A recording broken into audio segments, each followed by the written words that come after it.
Next week, and Christmas is around the corner. While the holidays can be a joyous time, there can also be some hidden dangers for your pet. Floyd Swiden, the canine coach, is here along with Dr. Michael Hughes of the Corpus Christi Animal Clinic. Good morning. Good morning. Good morning. Of course, we have Thanksgiving coming up. What kind of dangers can your pets get into?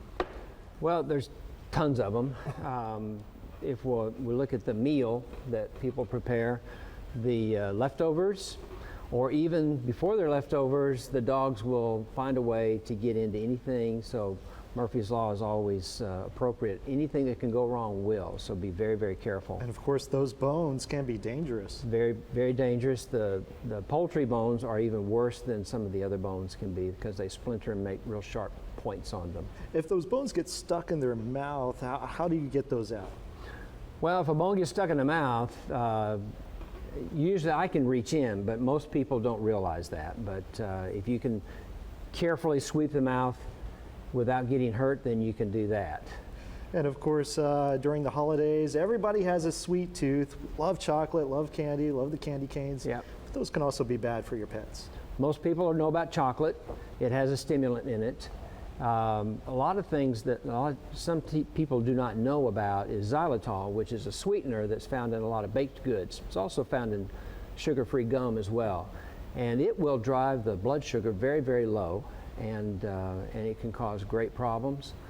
So if you don't know it's in the baked goods, and a lot of times you don't, then you can have a big problem with that one. And as Christmas approaches, of course, everybody starts decorating their home, their Christmas tree, and we actually have a few things here. We have ornaments and, of course, the lights, and I'm sure the dogs love trying to get at this here. Right. It'd be like the Christmas Vacation scenario when they bite into an electrical cord, right. So yes. Well, the dog's very curious and that you put something up all of a sudden. It hasn't been there all year, so all of a sudden this tree is here and it attracts attention. Yeah. Also the water, if it's a fresh tree, the water that's in the tree is not good for the dog, so you need a screen over that where they can't get into it. Okay. And also talking about some live plants they can also get into. The most common plant is the poinsettia. Although it's an irritant, it's not going to usually kill your pet. They'll get irritated and they might salivate and maybe even throw up, but it's usually not going to kill anything. The berries off the mistletoe also can be a problem.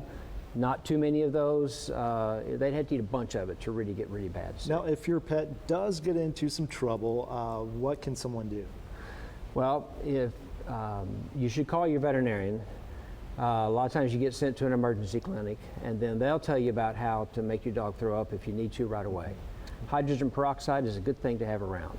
All right, and why is that? If they swallow peroxide, it foams up in their stomach and makes them throw up. Okay. Well, thank you so much for these tips. Any last minute tips? Overstimulation too. You're going to have guests in the house that they haven't met before, so make sure you properly introduce your pet to all your guests. All right. Thank you all so much for being here this morning. And Sean is up next with a final look at our forecast.